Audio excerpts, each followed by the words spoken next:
Metabolic adaptations, what you must understand to win at fat loss and building lean muscle. When you're deep in a transformation, whether you're trying to cut body fat or pack on lean muscle, you need to understand how your body adapts to energy intake. These are not just textbook concepts, these are real world physiological responses that can either move you forward or hold you back. Let's break it down clean, clear, and with brutal honesty. Positive adaptations when you're in a calorie surplus. So the upside of a calorie surplus is pretty simple. More fuel means more muscle.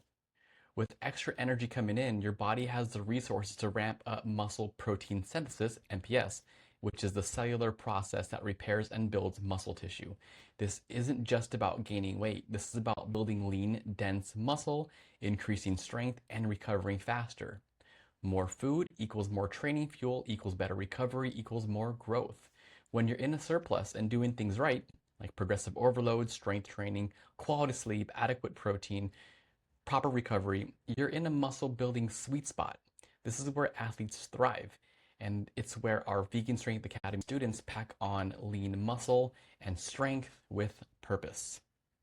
So let's talk about positive adaptations when you're in a calorie deficit. So let's flip the switch. When you drop into a deficit, you initiate fat loss. That's the goal of most people walking into this game. By consuming fewer calories than your body burns, you force it to tap into stored body fat for fuel.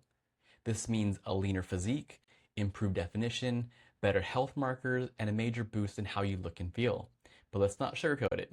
Every goal comes with trade-offs, just like Thanos from Avengers said, perfectly balanced as all things should be. When you want one thing, fat loss, you sacrifice another. Optimal muscle gain, energy, mood, libido, quality sleep.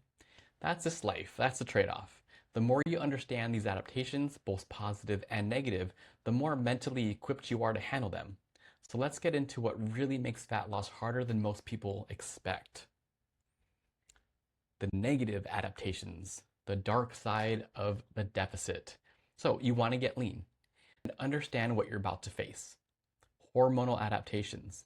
Leptin, it's the satiety hormone. Leptin drops. That means you eat a meal and you still feel like you need more. You still feel like you need more food.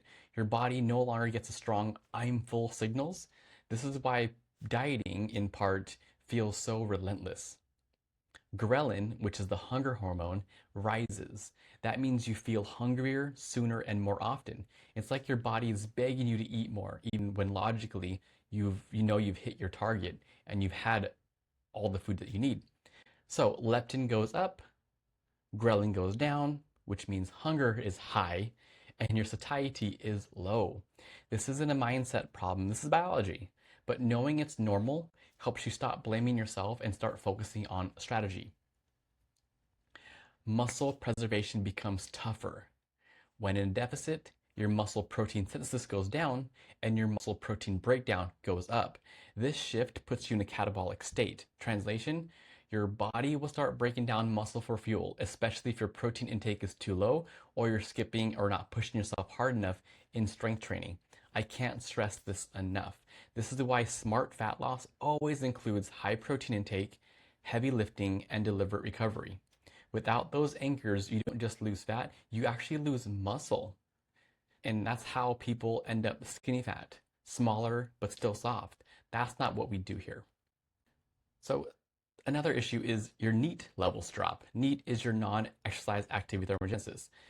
This accounts for the bulk of your daily energy burn, far more than your workouts. We're talking about fidgeting, walking, standing, blinking, moving throughout your day, moving my hands in the air. I'm on a calorie surplus, so I have a lot of more animations. I'm able to move my hands more. So when you cut your calories, your body subconsciously starts to move less in order for it to conserve more energy. This happens without you even realizing it. So you slump more, you talk less, you stop getting up as much. That means that your NEAT levels go down, then your total energy expenditure, your total daily energy expenditure, TDEE, drops. So to keep losing fat, you may need to lower calories again. It's a moving target. That's why your first deficit won't be your last. The deeper you go, the more adaptive your body becomes, so we need to plan for it. Hormonal and lifestyle impacts, because it doesn't stop there, right? There's libido drops, your energy tanks, your mood, your motivation, your drive fluctuates. This isn't weakness. This is a biological cost of low energy availability. It affects your relationships, your confidence, your desire to train, your ability to focus, all of it. Does this mean that fat loss isn't worth it? No. It just means you better be strategic about it. There's no crash diets, no starvation, no end deficits. Extreme leanness equals extreme adaptations. The leaner you get, the more intense these adaptations become.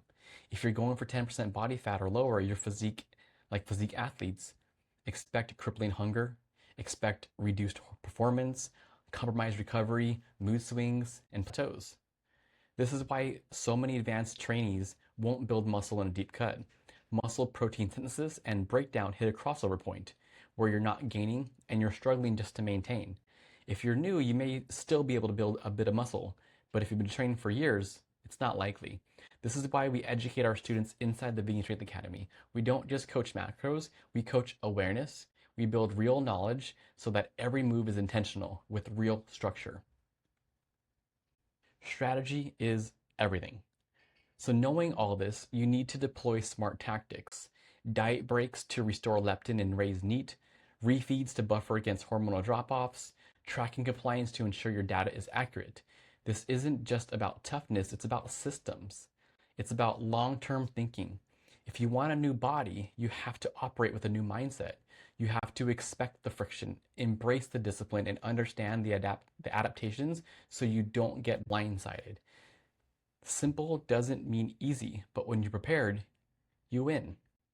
So final takeaways is if you want next level results, you better be ready for next level effort and next level implementation. This is what separates people who try from the people who transform. Own the process, respect the science, and embrace the grind. And remember, hunger, plateaus, fatigue, it's just all a part of the game. You're not broken, you're adapting. Let's go.